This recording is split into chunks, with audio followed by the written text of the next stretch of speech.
네, 반갑습니다. 바른교회 장승재 목사입니다. 오늘 하나님의 말씀의 제목은 간절히 기도하는 사람은 못 이깁니다 라는 제목으로 하나님 말씀 나누도록 하겠습니다. 하나님과 동행하지 않았던 사사시대의 이스라엘 백성들은 늘 끊임없는 피비린내 나는 전쟁과 재앙을 경험해 왔습니다. 하지만 하나님의 사람 사무엘이 앞선 3절과 6절에서 이스라엘을 미스바로 불러 모으죠. 그 이유가 무엇이었습니까? 그곳에서 영적 대각성 집회를 개최한 겁니다. 미스바는 사사시대의 이스라엘 지파들이 주로 모이던 중요한 장소였습니다. 이곳에서 이스라엘 백성들은 하나님 앞에 철저하게 회개하게 되죠.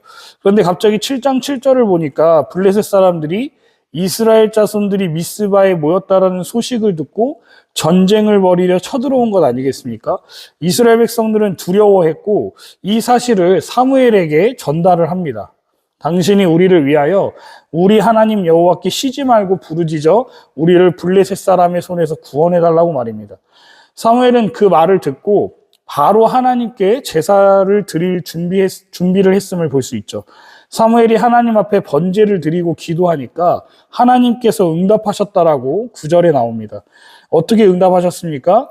여호와께서 우레를 발하여 블레셋 사람들을 혼돈에 빠뜨리심으로써 이스라엘 사람들 앞에서 패하게 하셨다라고 10절에 나옵니다. 이 우레는 하나님께서 시내산에서 이스라엘과 언약을 맺으실 때 절대적인 그분의 임재를 묘사하던 것이었습니다.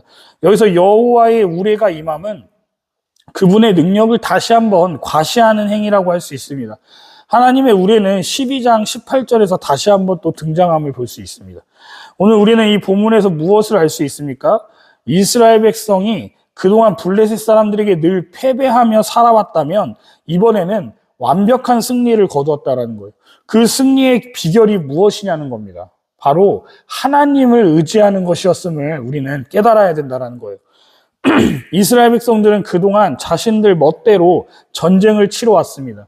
하지만 이번에는 달랐습니다. 하나님의 사람인 사무엘에게 승리를 위해 하나님께 간절히 기도해달라고 요청함을 볼 수 있죠.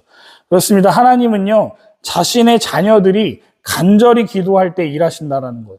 그렇기에 우리는 하나님께 도우심과 승리를 구하면서 기도의 자리로 나아가야 됩니다.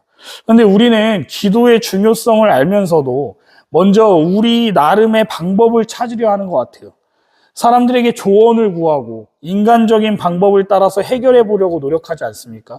하지만 하나님만이 승리를 주시는 분이심을 안다면 사람은 기도하는 사람으로 변화되게 되어 있다는 겁니다. 예레미야 선지자도 막막하고 감당하기 어려운 시련 속에서 힘겨운 씨름을 했을 때 어떻게 했습니까? 하나님 앞에 엎드려 기도했습니다. 현재 감당하기 어려운 일에 맞닥뜨린 그런 것들이 상황에 놓아져 있으신 분 계십니까? 하나님 앞에 바짝 엎드리시기 바랍니다. 하나님은요, 간절한 기도를 외면하지 않으십니다. 하나님이 우리의 기도 시간에 함께 하셔서 어떤 시련도 넉넉히 이길 힘을 공급해 주실 겁니다. 하나님의 자녀라고 해서 이 세상을 살아가는 동안에 실패하고 절망할 때가 왜 없겠습니까? 우리가 절망에서 벗어나는 길은 하나님과의 관계를 회복하는 것밖에는 없습니다.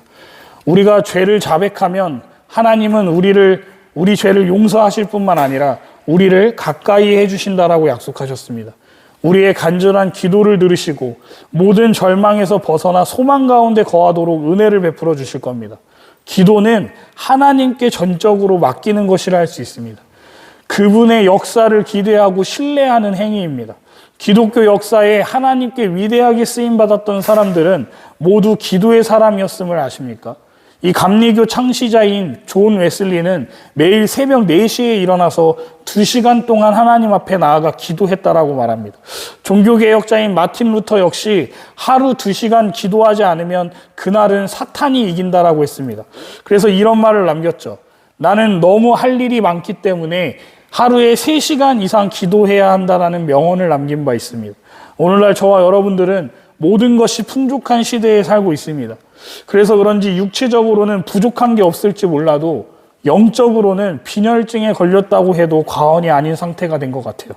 물이 차올라야 배가 출항할 수 있듯이 기도가 차올라야 배가 출항할 수 있는 겁니다. 하나님은 기도하는 사람을 통해 역사를 일으키십니다.